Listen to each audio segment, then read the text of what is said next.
Welcome to Atheist Open Mic, where atheists can ask questions, comment or discuss with Sacerdotus on air. Viewers send your questions or comments. And now here is your host and moderator, Sacerdotus.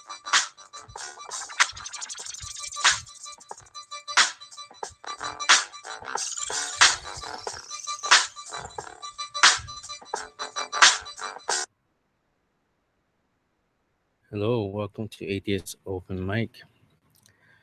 Fortunately, I guess as the weeks before, messages from atheists who want to participate in the broadcast, and I'll get to that into a little bit. But first, I want to offer my condolences and prayers to the pilot who passed away this evening. Eddie, for those of you who are not aware, a plane from the 1940s, which was scheduled to participate in Jones Beach on Long Island for Memorial Day festivities, where they fly the old airplanes, military jets, and whatnot to entertain the people.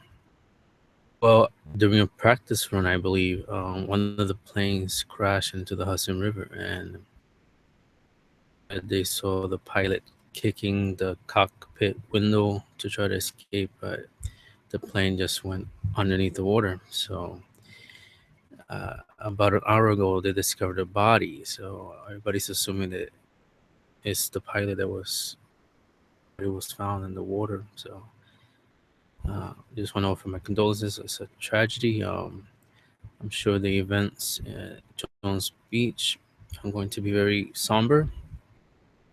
But I mean, what can we do? These things are dangerous. These planes and whatnot. So these shows and the age of the plane might have been a factor. But anyhow, just wanted to start out the broadcast with that. A few people, theists, were supposed to join me tonight. I'm not sure what happened to them. So if I do get a message from them, I will see if I can link them on and get them on the broadcast.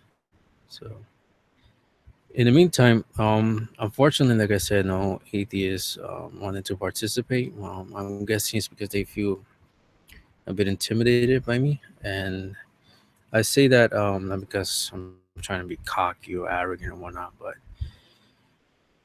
like I said, I'm very skeptical of these so-called atheists online, whether they're found on Twitter, Facebook, Google Plus, or whatnot. I personally do not believe they're atheists because they do not behave like atheists. They do say stupid things. Real atheists, for the most part, are bright people or intelligent people, and they know how to organize their arguments better,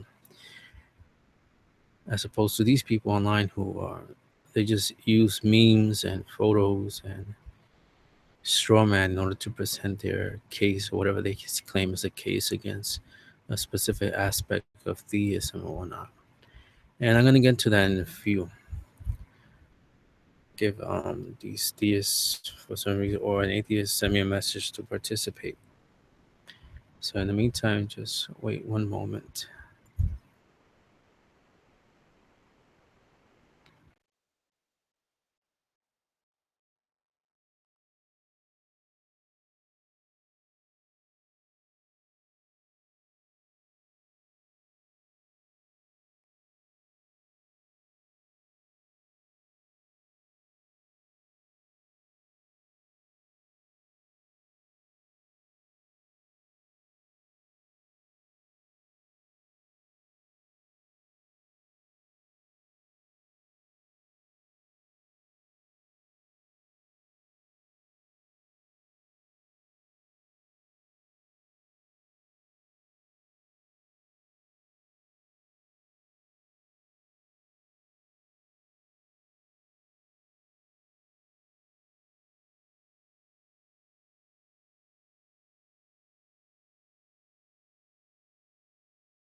Okay, well, I do not see anything at the moment, but I'm just gonna wait. In the meantime, just get the show started and discuss a few things.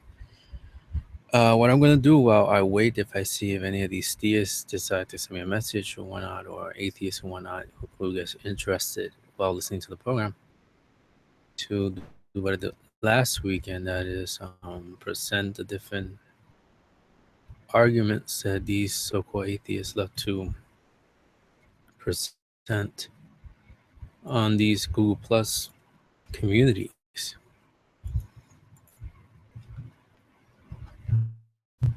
If my computer cooperates with me, I could actually do this for you. Let's see here. I'm trying to get the screen to share the screen so you can see what I'm seeing. See from there. Other windows, I do not need them.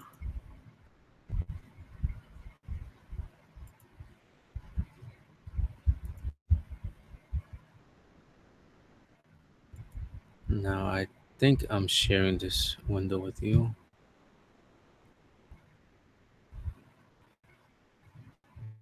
And hopefully everything's working well. Community theist versus atheist community.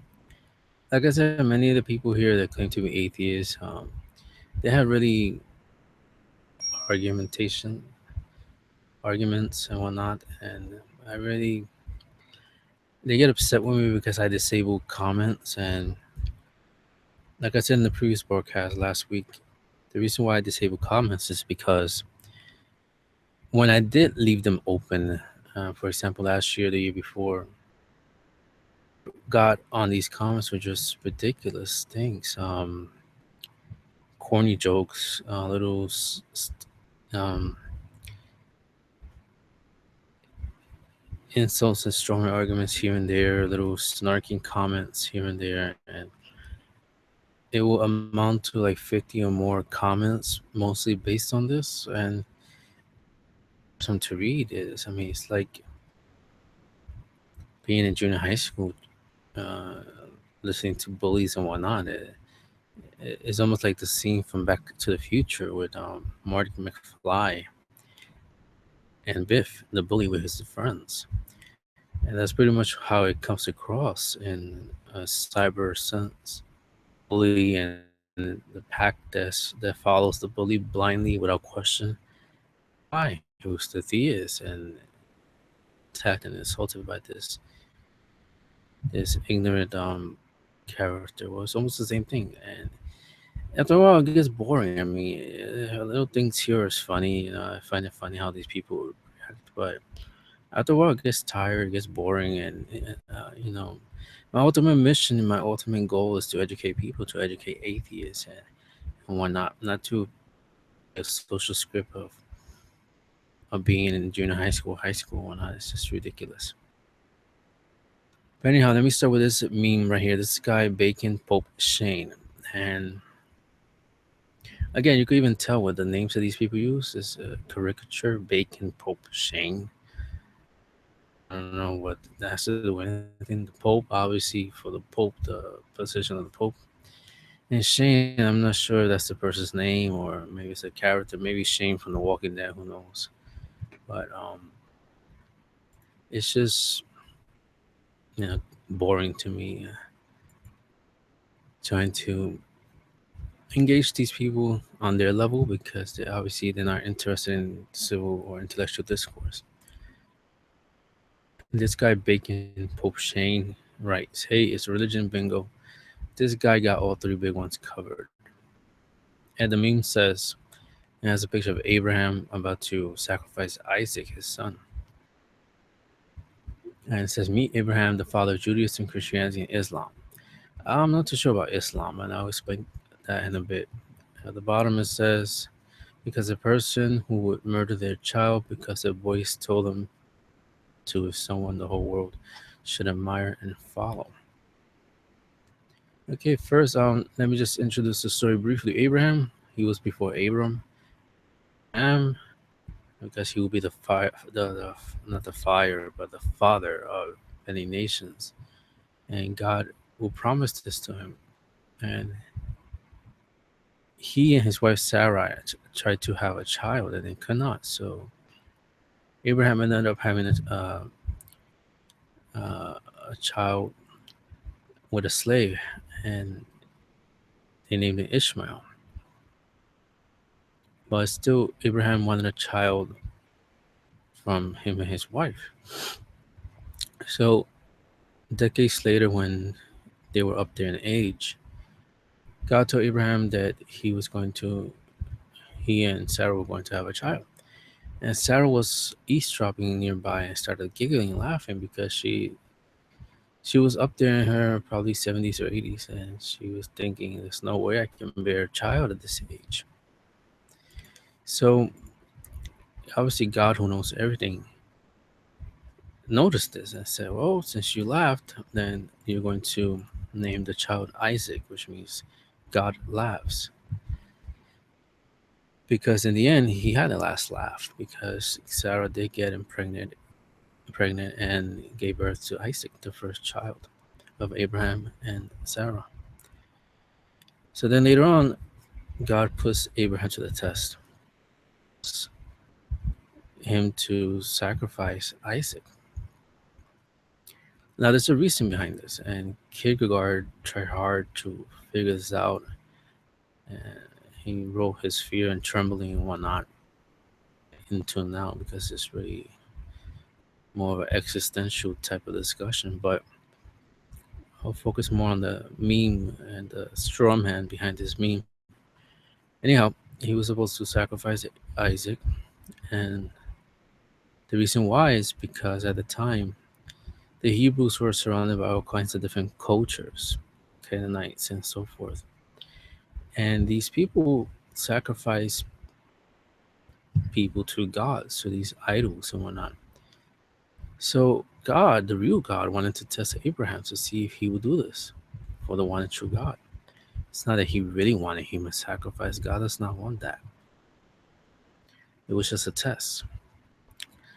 So Abraham took and he was about to sacrifice Isaac, but God stopped him, sent an angel to stop him because the test was passed. Abraham was faithful.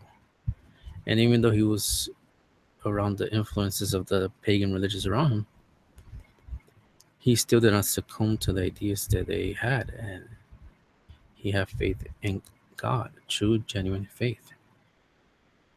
And because obviously he knew that this God who was talking to him is the creator and could bring Isaac back. So it doesn't matter if Abraham chopped him up into pieces or whatnot. Abraham knew that this is God. I mean, God tells you to do something, you do it because you're listening to somebody who has ultimate power or ultimate control of everything. So that's where faith is. You trust because you know deep down that you know this being is absolute. So you should have nothing to fear. That's why Abraham is a very important figure in religion because of his faith. But here, the meme, whoever made this meme wrote, Father of Judaism, Christianity, Islam. Judaism, yes, obviously. Christianity, obviously, because Christianity comes from Judaism, Jewish, and the disciples were Jewish. Islam came centuries later, 600 AD, and it had nothing to do with Abraham or not. It was founded by Muhammad, and there's no direct linkage to Abraham at all. Just like Christianity has the linkage between the apostles and Jesus who were Jewish, of course, David, and so forth. And Judaism, of course, was a religion founded after the descendants of Abraham. So Islam obviously has nothing to do with Abraham or not. Islam is just a heresy that came out post Christianity, post Catholicism, because again, Catholicism was the only Christian religion that was around.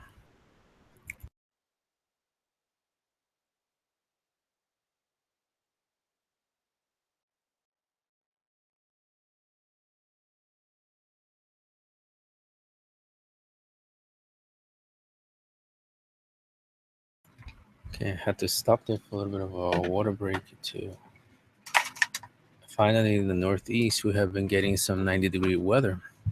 So while it's not officially summer, summer comes in about 23 days or so. In America, the Memorial Day is like the unofficial start of summer, but it does feel like summer outside. And it's very exhausting, gets you dry and whatnot. But anyhow, I wanted to address that meme right here. And the first part of it, I should say, and then the second part is because you used to listen to somebody who will murder their child because a voice told them to. And again, I already explained about the faith aspect. He wasn't going to really kill the child. God would not allow that. So, and then the whole idea of a voice talking to them, obviously, the Bible describes it as a voice, but we do not really know if it was a voice that was actually talking to these people. Because God manifests himself in so many different ways. The writers could think of voice pretty much, so we're not really sure if it was a voice that was actually speaking to these people, these prophets, these leaders, and patriarchs in the Old Testament, particularly Hebrew scriptures. Now, admire and follow. Yes, of course, you should admire somebody and follow somebody who has so much faith, who defies the status quo. See, Abraham could have been like everybody else, and Kierkegaard, the philosopher, speaks about this. That Abraham in that instant transcended humanity because he forgot everything in a sense, he forgot that he was human. He forgot the rules of humans, the moralities of humans, the laws of humans regarding human life and murder and all that. And that's the word that Kierkegaard uses, the suspension of his humanity. So in a sense, Abraham was a free thinker. He transcended everything. He went onto a whole different plane of thinking, of understanding, and whatnot, at the level of God. Because once you start thinking of, in a sense, that God thinks, and you see the world the way God sees it, nothing scares you anymore because you know that all of this is temporary. Yeah, you know that God has control over everything and could change things and could return things to a certain point. He could do whatever he wants. And you start to see the reason behind things, even bad things. When bad things happen, you see people who are really religious, really holy, and they just smile. A loved one dies, something happens, and they still have that joy. Obviously, they have some pain because they're human, but for the most part, they are content. It doesn't face them because God sees it, and they see that life doesn't end at death. See that the sickness that somebody has is not the end. It's just something that we just happen to go through because we're human, we're frail beings. Admire somebody like Abraham or not, as opposed to somebody like Pol Pot or Stalin who can oppress people, the people, just because they did not adhere to the principles of atheism and Marxism. So, just to put that into perspective, um, I would prefer to follow somebody like Abraham over somebody like Stalin or Fidel Castro. Look at Fidel Castro. After 50 years, Cuba's starting to see some freedoms, thanks to St. John Paul II, Benedict, and of course Pope Francis, who brokered the deal between President Obama and President Raul Castro. But under atheistic communism, Cuba collapsed. Cuba was this great nation flourishing, and then all of a sudden, Fidel Castro comes in and starts pushing his atheistic regime on the people, and it's a disaster.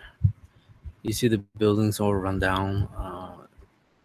The cars, the vehicles that they use are from the 1930s, 40s, and 50s. Um, the infrastructure, everything's just falling apart, and people had to wake up every day at a certain time to get bread. They can't just go to a supermarket and shop and whatnot. And that's all under the regime of atheistic communism. So who you prefer to really admire? Abraham, who trusted God and listened to God and understood that God was just testing him, and went along with God's plan because he knows what God was trying to do. He he knew that God didn't want him to kill Isaac. He knew it was a test, and he passed the test. He had faith in God. Or you want to admire somebody like Fidel Castro or Stalin or Lenin, who oppressed their people, who tortured priests and nuns and bishops and religious Protestant pastors, and did all kinds of atrocious things in the name of atheistic communism. I would put my money on Abraham. He's a much better person. Now, here's another one, but it's a video. I don't have time to go through that now. Oh, this is a cute one right here of um, Steven Sepp. And he posts this thing, says, "Thank you, Jesus." And then it says here, "For helping me find my car keys." I don't know if it's an Asian lady or a Caucasian lady looking up, smiling. Hopefully, you're seeing what I'm seeing if I do this correctly. Google Hangouts always likes to backfire on me, but hopefully, you guys are actually seeing what I'm seeing. Then it has a football player here. It looks like a New York Giant, I think. I can't tell the helmet what it says. This is for letting me throw that touchdown. And then at the end, it has a starving African child. And pretty much the idea of this meme is pretty much attacking prayer. Because again, a lot of atheists, especially these so-called atheists online, who I really don't believe they're atheists, they have this false misconception that prayer is like a wishing thing, like a wishing well. That you take a coin and you toss it into the well and you make a wish and it's going to happen. Or they think that prayer is like God is a genie, a magical genie that comes out of a lamp and grants you 3 wishes and whatnot. That's not what prayer is. Prayer has nothing to do with that. Prayer is about us, about preparing us to trust God. That's what prayer is about. To remind ourselves that we do need God. Prayer is not a thing that we make a request list for God like Santa Claus on Christmas. We write down what we need and what we want, and then we just shift it off to God, and God reads it and then gives it to us. That's not what prayer is. That's not what prayer is at all. So I could be here praying for $1 million to help me run Sacerdotus, I could pray to God to let me get $1 million to so I could get a recording studio so I could do these broadcasts, nice and professional, so it looks like a TV newscast or something. Or $1 million to help me get write more books, or $1 million for to expand my Sacerdotus Radio Blog Talk subscription, so that I could talk for 3 hours or whatnot, or to replace this computer I'm using right now, or whatever it is. I could ask God for that, and obviously, I think God would agree with it if God thinks that I'm doing a good job evangelizing with this student in Sacerdotus online. If he feels that it's worth it, then I think God will grant me the $1 million, don't you? But most likely not, because how am I going to learn? How am I going to learn how to better myself? How am I going to learn how to work? If I get everything in my hands, I'm never going to learn the value of the dignity of work. I'm just going to be a spoiled brat, expecting everything all the time.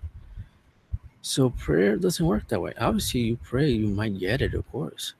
But God grants what you need, not what you want. Now, in regards to a starving child, obviously that's a tragedy, but that's not God's fault. It's not God's fault at all.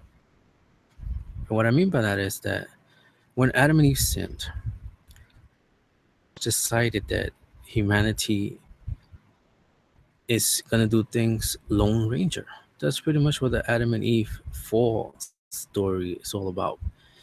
It's pretty much detailing that humanity had it all at the beginning to God. And they said we want to do it our way. And we see that all over the world.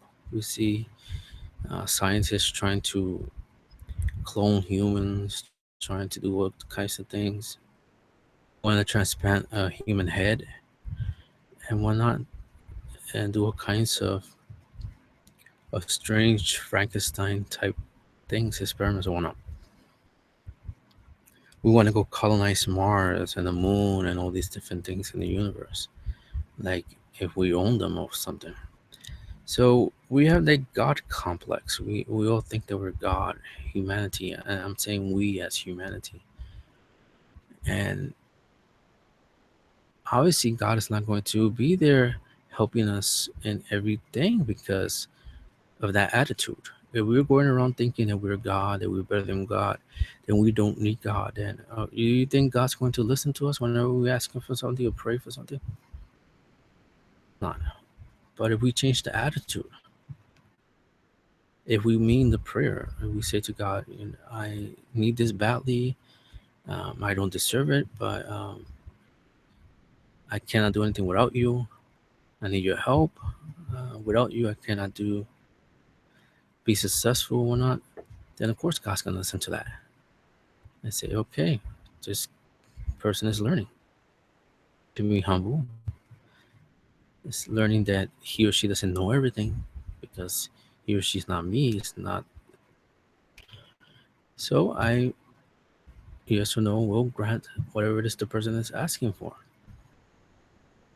But if you're going around praying to God saying, "Give me $1 million, give me a nice, beautiful girlfriend or boyfriend, or let me get straight A's so that I could be successful and take over Trump's enterprise or whatever it is, or beat Trump, get Trump out of the business and take over the real estate business or casino business or whatever," then most likely God is not going to grant that because that's all about egoism, ambition, and greed, and all that.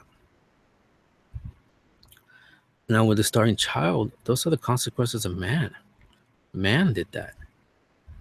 This little child there, all skinny with his bones out, nearly half dead. Um, that wasn't God that did that. That's man that did that. And that's what we see all these protests around the world, especially a couple of years ago. The Wall Street marchers, or the people took over Wall Street and whatnot. The 99% versus the 1% and whatnot. That's the real problem. The problem that to a small group of people, and the rest of it is not into this small group, and the rest of the people are left with little or basically nothing at all. And God did not create that problem. Humanity did. Economic systems. They abuse capitalism. They bring about ideas like socialism, communism. All these ideas would seem to sound good and seem to look good on paper, but when you apply them to real life situations, it's a disaster.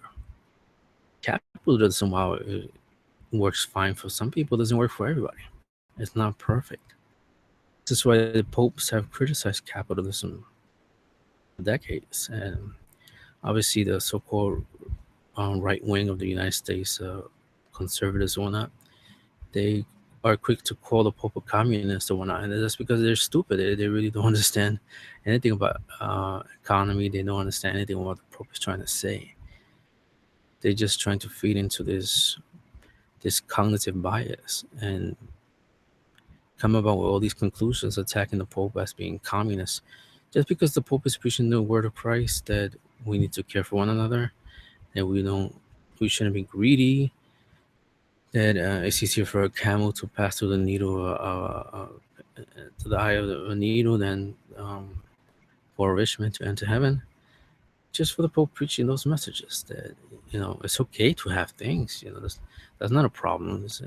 You're rich. I mean, you work for it. You earned it. I mean, you have a right to enjoy it. But if that wealth is all you live for, if that's what you think you exist for, if that's why you think we all exist for, is to make a buck and to worship money, then that's back capitalism. That's a capitalism that's not Christian. It doesn't work. But if you make money, you are successful in anything and you become a millionaire or billionaire, and you of course take care of your family, but you also help others, then of course that rich person is going to go to heaven, because that rich person did not live for wealth. The wealth was not his or her life. It was just something that came to him or her in life, and he or she is using it to the best of his or her ability.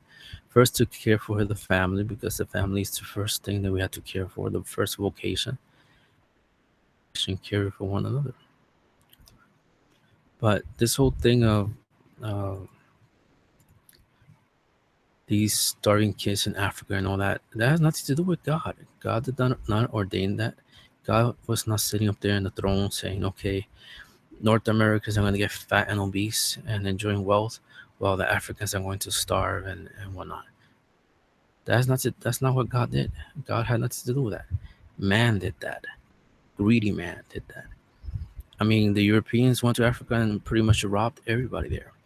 And the Africans were not innocent either, because a lot of their kings and tribe um, leaders actually sold slaves to the white man, to the European.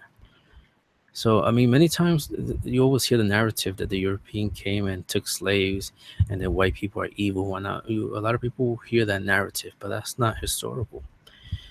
The problem goes both ways. The blame goes both ways, to Europeans for being ignorant and greedy, and the Africans for obviously being in a sense too ignorant in that own people to strange people, and greedy in that value on people for gold or goods that these Europeans offered you. How can you make a barter with people and these goods and whatnot? So obviously both sides had blame in this situation. So the Europeans pretty much robbed, ransacked Europe, rather Africa, and slaves. Many of those slaves were actually given and sold by the own African people, and that pretty much left a dent in the economy in the African continent since those times. Because Africa was obviously thriving, they had universities and whatnot, and primitive, quote and unquote, to the European. They were very wealthy people in their sense, their understanding of wealth and economy. Pretty much took everything from Africa and South America. And that's where we see these problems with poverty and whatnot in these continents. Europe and North America are thriving and are the so-called world superpowers and whatnot. And that had not to do with God. That's man. Man was the one that this thing, this problem. So Steven Sept, I mean, you need to stop using memes to argue from, because straw man fallacy. And he posted another one. He worse than the one before. And it says, I'm going to create man and woman with original sin. Then I'm going to impregnate a woman with myself as her child. And be born once alive, I will kill myself as a sacrifice to myself to save you from the sin I originally condemned you to. Tada. And then it has a picture of the resurrected Jesus on the bottom. And again, this is one of the stupid arguments I have ever seen. I mean, I've seen it before, but you notice I started laughing because it's ridiculous. I mean, I'm going to create man and woman with original sin.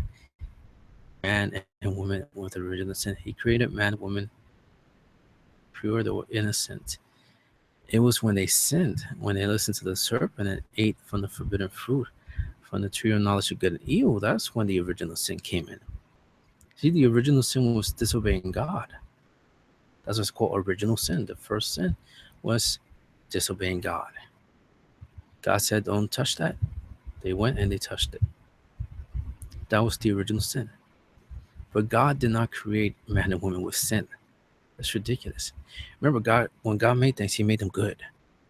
And Genesis repeats that a lot. God did this, and it was good. God did this and it was good. The author of Genesis made that point, emphasized that point, that when God made it, it was good. It was when the devil and man and woman started mingling, is when everything went to hell. It's when the crap hit the fan, so to speak. That's when it got messed up. Again, we cannot blame God for all these things. It was man, and of course, this creature, this fallen angel. And then it says here, then I'm going to impregnate a woman with myself and as her child. Again, Scripture says that the Holy Spirit came to Mary and she conceived. This is saying nothing about impregnating. It's not like God has sex with Mary. The the conception, the Immaculate Conception was a miraculous thing. It wasn't a sexual thing. And nothing to do with sex. Because again, God does not have a physical body. That's why Jesus is called the Son of God, because this conception is completely unique, completely different from what what we think of as oh my goodness, this heat is getting my mind forgetful. What we think as reproduction, procreation, and biology. That's not how it took place. This is something that's miraculous, something that's spiritual and whatnot. Can be born, and once alive, I will kill myself as a sacrifice. Obviously, Christ did not kill himself. He was killed. He was arrested. He was made to carry a cross. They nailed him to the cross, and he was killed, pretty much. He died there on the cross. He did not kill himself. He did not go and shoot himself in the head. He did not go and hang himself. He didn't go poison himself. He didn't go and throw himself off a cliff or whatnot. He was killed on the cross, executed on the cross. And then it says, to save you from the sin I originally condemned you to. Obviously, that's disqualified because God did not cause sin. He did not create the sin.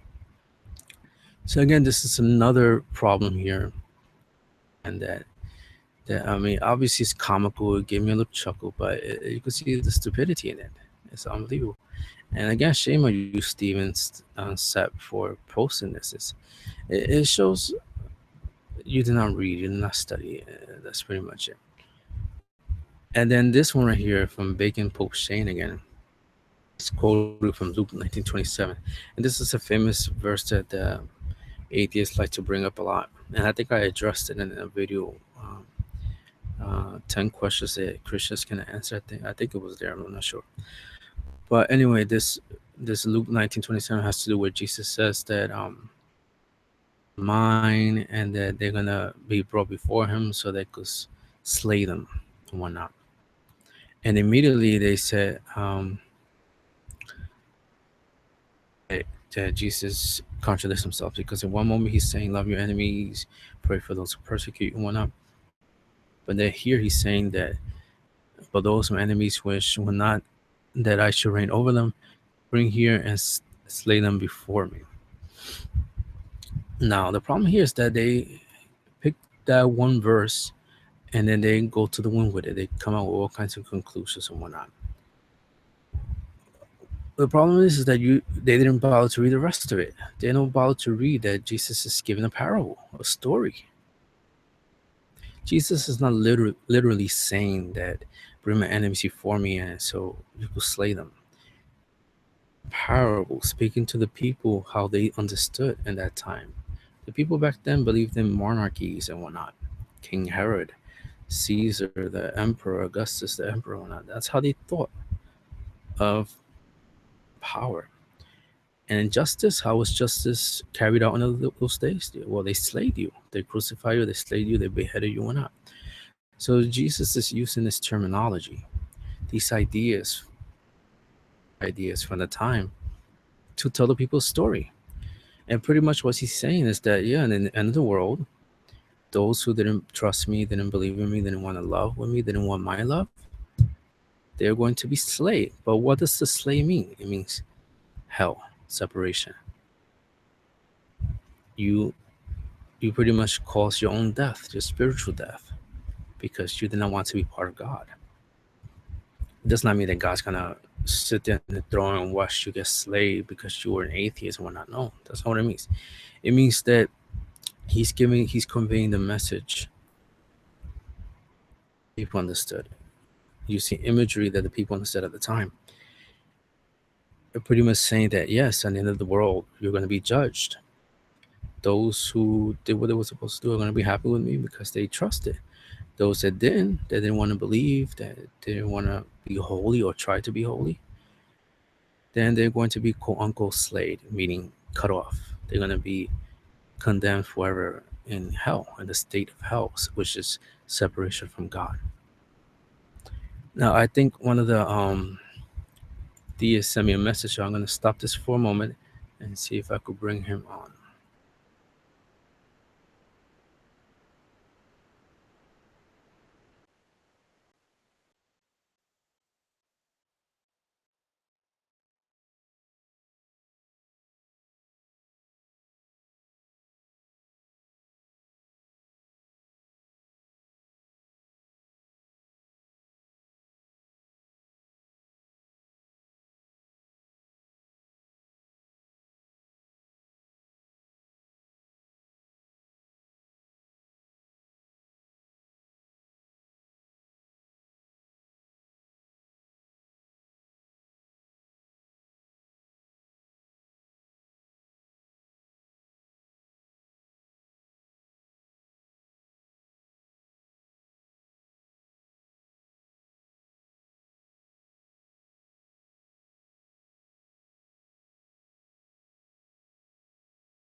Okay, I think I found him.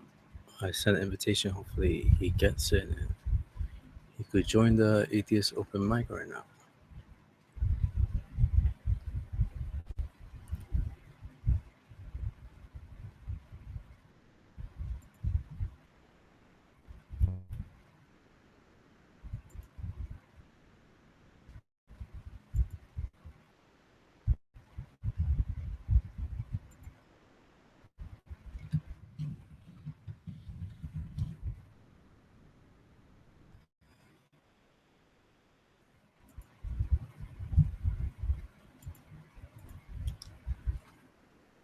Okay, I sent the link to him. Not sure he got it, but in the meantime, just gonna was talking about in the group with the memes and whatnot. There's a big problem that atheists have is that they, just like our separated friends in the Protestant faith and Protestantalists, where certain verses cherry pick certain verses in the Bible and then come about with all kinds of conclusions. Atheists tend to have the same issue. Read a certain line in the Bible, and they come out with a million kinds of explanations for it. And that's a big problem. And that's why you see a lot of misconceptions regarding the Bible and a lot of things with theology and so forth. If they bother to really read the whole thing and try to understand the context of it, then they wouldn't come up with all these crazy memes that you see online and whatnot. And what's sad is that ignorance is contagious. So that's why you see all these. They come and they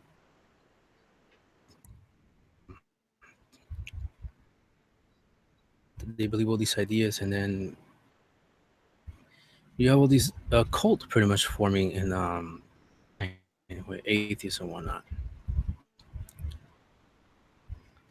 Hello. Can you hear me? Hello? Yeah, Hey, Sacerdotus, how are you? from you. I've been listening to you for the last 20 minutes and kind of enjoying listening to what you were saying, actually. I worry sometimes when people, especially even Catholics, start talking about politics and the Pope and stuff. I'm like, oh, is he going to be one of those people who calls the Pope a communist or whatever? You should see the fights that I get on the internet with fellow Catholics. A lot of them blocked me, as a matter of fact. Really, I'm amazed Yeah. by that. I was especially intrigued listening to you just now talking about Cuba. Are you Cuban by chance? No. Ah, sorry. I used to have a lot of friends, a lot of Cuban friends, and I, I feel the same way. Everything you just said about Castro is right, and what astounds me about that is that I got into it with actually with another Catholic, although they were at least listening recently, as well as some of these alt right, nationalist types, and uh, I've heard this one. He's supposed to be a communist, and I'm like, they're not reading, right? They're not listening to what the man is saying. Hmm. And I'm not even saying Francis is a perfect pope. I will, leave that for another discussion. But they apparently can't hear him saying stuff straight out of the gospel and stuff straight out of the catechism I and can't. stuff straight out of Catholic social teaching. And I'm like, really? Have you guys been paying attention? I mean, um, you go back and they say, I had one of them was saying like John Paul II, he was the staunch pro-capitalist anti-communist, and I'm like, no, he's a staunch anti-communist. there, Yeah. there is a difference. Or I got into it with somebody. There's Catholics who are mad at the Pope for not being strident enough about Islam and the terrorist Hmm. threat. And I don't want to debate that religion with you or whatever. I mean, we as Catholics we don't consider Islam true, but and there's been bad problems, but they seem to want him to like declare war instead of Jihad or holy war, something like that. right. And they always shut up because I'm like, okay, so how many death certificates did you want him to sign? Because the minute he even said, Islam is bad and is a threat to everybody, how many Christians die the next day if he talks like that? I Yeah. don't, and I'm not even saying all Muslims would act that way, but that's the world we live in. It's like people are look Exactly. people are looking at the Pope, like, well, I'm from Denmark, so he should be interested in my Denmark point of view, or I'm from the United States and he should be interested in my United States point of view. I'm like, no, he's interested, and he's not just interested in Catholics, of course. He's interested in what could happen to Eastern Orthodox Christians or anybody else. That man could start World War III by just Oh, definitely. doing something like that, and people can't see it. Um, I don't know what it is that um, I've even had people who blame the church for the Crusades as if that blood's on all of our hands forever, right? Then turn around I and addressed say, that in my book. I'm not sure you got to that chapter yet. I have not gotten to that chapter. I think I'm on the second chapter. No, third. So it's a good book. It's a good book, Yeah. and you make a lot of good points in it, and so other people might want to buy it. Especially anybody who's never really thought about these spiritual issues. Um, um, it's interesting to me because I'm a lot older than most people these days, right? I'll be 50 this year.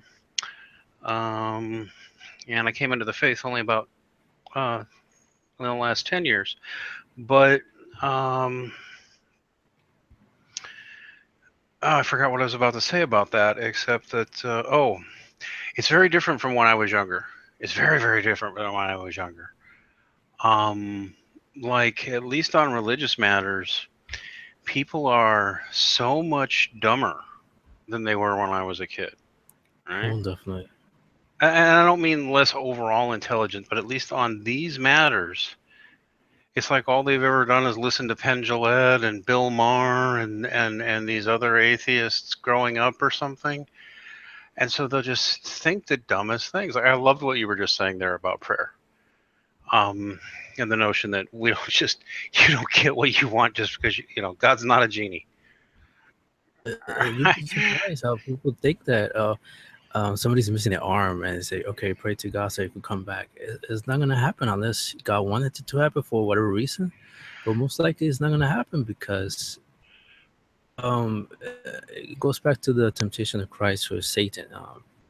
Thou shalt not tempt the Lord your God. I mean, God is not our slave. So right. we just pray and then it's just going to appear before us like God is some kind of a servant. That's not what prayer is. And then they'll grab stuff out of the Bible. I hate to say it, I somewhat blame the Protestants for this, although many wonderful Protestants. But the whole idea that you can just open that Bible up and start reading and making pronouncements out of it without any background or any training or anything, it's ludicrous. And then these guys, some of them are atheists and some of them, I don't know, maybe they're just being nasty to be nasty, but they'll just run through the Bible and find something, like Paul, one of my favorites, Paul says, slaves, be obedient to your masters. And they're like, and that's like, oh, that's an endorsement of slavery. And I'm like, that's that level of shallowness to read it that way. You've taken all context away, as if that even matters. As if Paul, for example, St. Paul, in, I don't know, approximately the year 50, as a former Roman tax collector, just can announce he's ending slavery for everybody. How long would the Romans would have just killed him, and that would have been the end of that, right? I mean, I don't understand why people. Well, I guess I do, but because I was going to say I don't understand why people can't understand context and history, but I think they like the easy way. People like the easy way. They like to do things the easy way, and they don't realize the easy way brings a lot of mistakes. Well, yeah, and they've got this idea that the Bible just, I don't know, like it's incoherent, right? Because I've even had atheists say, yeah, it's not one book, it's dozens of books written over 1,500 years. So that proves something. And I'm like, well, I could have told you that. We already know that. Do you think you're revealing some great secret to us that the Bible was written? Like, oh, you made the big discovery. The Bible was written over a couple of thousand years by a whole bunch of different people in different languages. Oh, shocked. I didn't know. Wow, I guess the whole Christian faith must be a joke. I wrote a post about that. Did you? I wrote a post about that, especially they always circulate that meme through the internet saying that the Bible was written by goat herders or whatnot. Could have been. Dated and whatnot. And there was actually a study from the University of Israel that said that the people during the so-called actually very intelligent in the Israel culture. So these people that wrote the scriptures, they weren't who just stories just to entertain. They were actually intelligent people. Well, I don't know. Actually, it depends on where you're looking. Maybe I'll argue with you now on at least that point, because I don't know that it's. I mean, obviously, many of the Bible writers were educated, but I'm not so sure. I mean, if you told me that Peter, for example, himself was illiterate and didn't understand reading and writing, well, the man was a fisherman. That's possible that he dictated his writings. That wouldn't make him stupid. I mean, I'm not saying he was or wasn't, but okay, a fisherman in Israel in that era. I don't know when he would have had time or money to go to school to learn to read and write. That wouldn't prove a thing. It really wouldn't. In fact, to a certain extent, it would be the other way around. Because if we look at the Bible, we look at the New Testament, we look at what Jesus says, he chose the humblest people on earth to be his disciples. in the first Yeah, place. the scripture says that God uses the foolish to shame the wise. I remember, she's not Catholic, but she's Eastern Orthodox. One of my favorite Twitter. She's Eve Kananen, and I love reading her stuff because she's a philosopher and a Christian, and Orthodox, right? Very similar to Catholic. But she, and she reads the original Greek and stuff, and she says one of the strengths of the Bible it was clearly written by simple men speaking plainly. At least the Gospels, or at least large portions of the Gospel.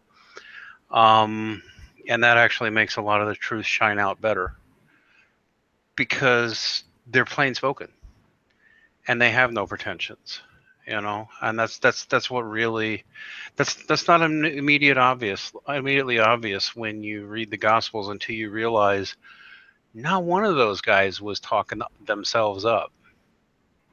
None of them, right? In fact, when you look at the Gospel writers and the New Testament writers, they almost don't want to talk about each other, right? Like there's this reference of the disciple Jesus loved, and the tradition sort of holds maybe that was probably John, and there was probably a especially close relationship there or something. What would that? But they didn't go out of their way to glorify themselves or each other. In fact, they come off pretty bad in the Gospels most of the time, right? Yes, They you see the human nature. yeah. There's you don't find much of that in the writings of wealthy men and highly literate people around that time period in Galilee and whatnot. These men were not glorifying themselves. They were not egotistical men. Even if you didn't believe any of the tradition about how they were all martyred and such, you still have to look at it and like, these guys are writing this stuff and none of it's about them, right? Or even when they put themselves in their own work, rarely do they look that good. There's none of this like glorifying Caesar or glorifying each other or anything else. That's one of the things that I noticed, during my atheism, was that when I was reading the Gospels and the other books of the Bible and Old Testament, there was a certain realness to these stories. They kept it real, so to speak. It wasn't fixed up. It wasn't edited in a way to look perfect, like a script or something. It just, you could tell it's something that happened, something that was real.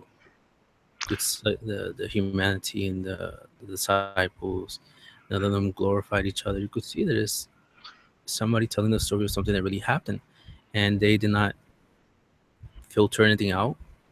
That really spoke to me, while I was studying the scriptures and so forth, opposed to believing the idea that all of this is just fiction and dismissing it.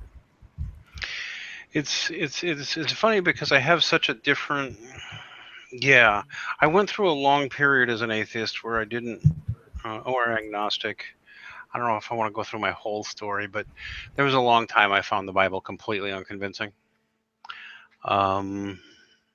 And then, just certain things about it kept coming to me or kept being pointed out to me.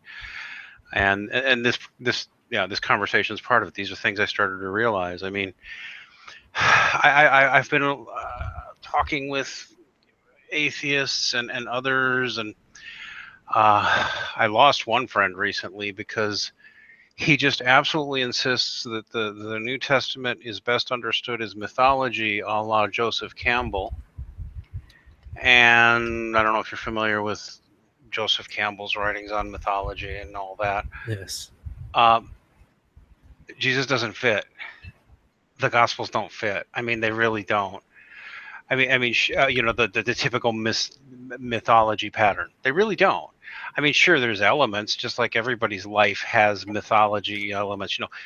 You're the hero of a story. You leave home, you triumph, and you come back. Okay, that's very broad, right? Everybody does that. But Christian, the Christian. This is something I got from reading other sources, but it really hit me powerfully. This is the story of the death and resurrection of Jesus. Actually, is like the complete inversion of every hero story. or all, at least in standard old line mythology from other cultures. If the New Testament story had been a typical, or even a common, or even a popular myth, Jesus would have just kind of been whomping on people with swords and stuff when he came back. But I guess that's in Revelation, but that's another conversation. But no, this is the guy who like unveiled the whole idea that all the pain and suffering we see among human beings and all the horrible ways we behave towards each other, he showed us that with his incredible innocence and mercy, and just as everybody said, he could have stopped all that anytime, and he didn't. So that, you know, the message of that resurrection story is more him trying to tell us something, right? Yes. He was even showing us how we treat each other. And yeah, I don't know. I don't see that in any other ancient myths. I'm sorry. Someone show me where it is, and maybe I'll be corrected. No, you can't. You can read all the myths around the world. And I love mythology. them. And I love There's something mythology. unique. I love mythology, by the way. I love the Greek stories, the stories from. I took a course years ago in African philosophy, and I was just amazed of all this stuff that I was kept in the dark of.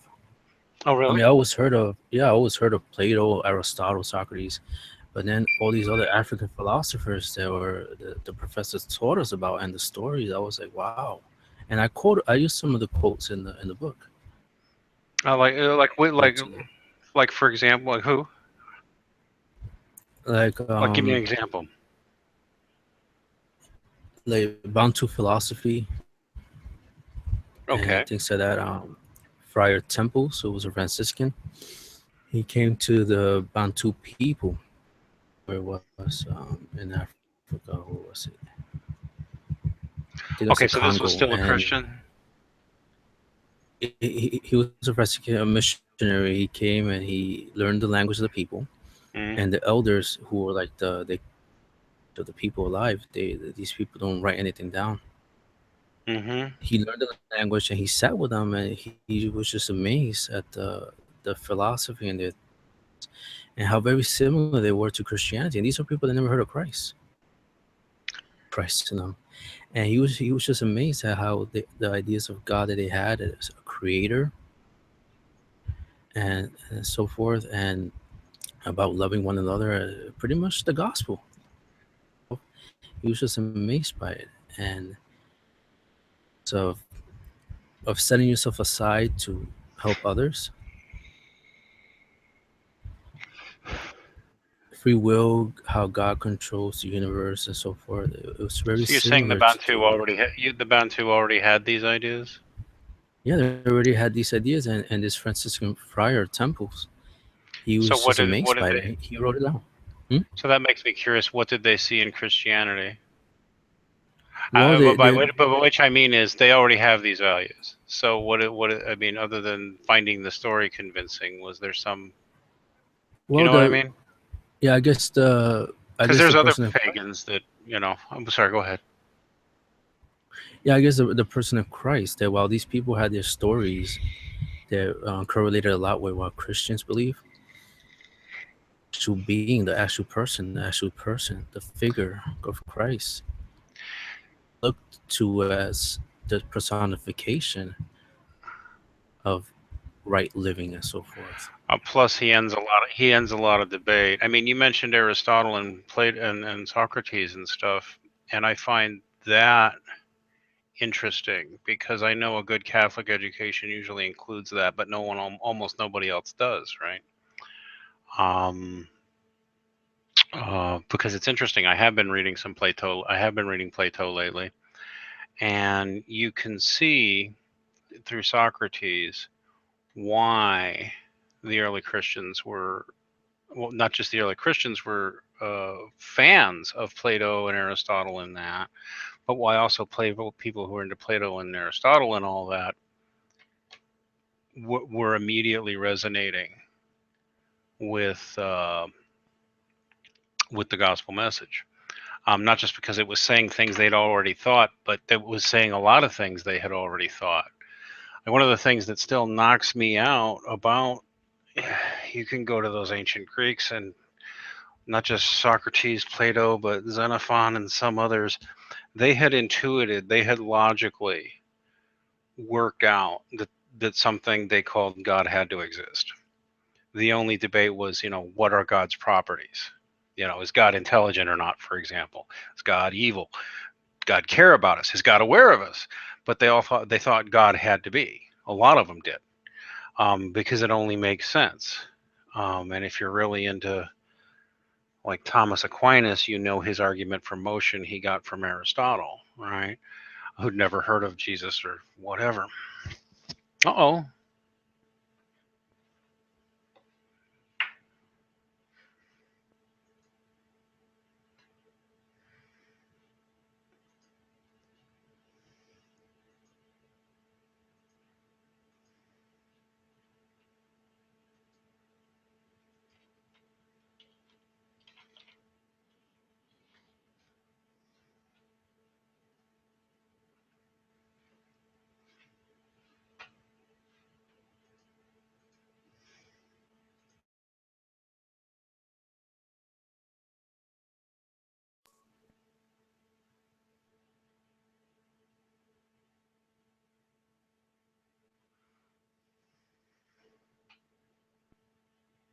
Hello, is anybody there? Huh. We seem to lost Sacerdotus. And I can't tell if I'm here or not either.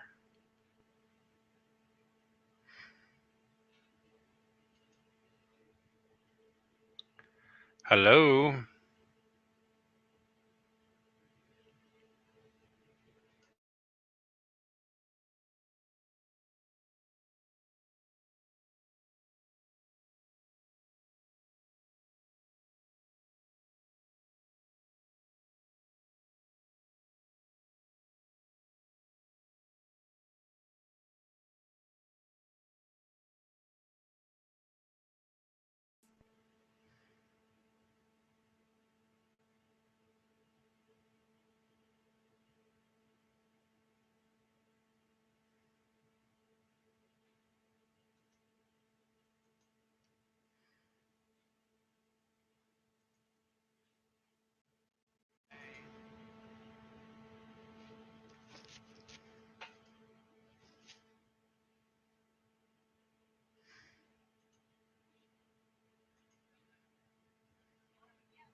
Well, I guess it's over, man.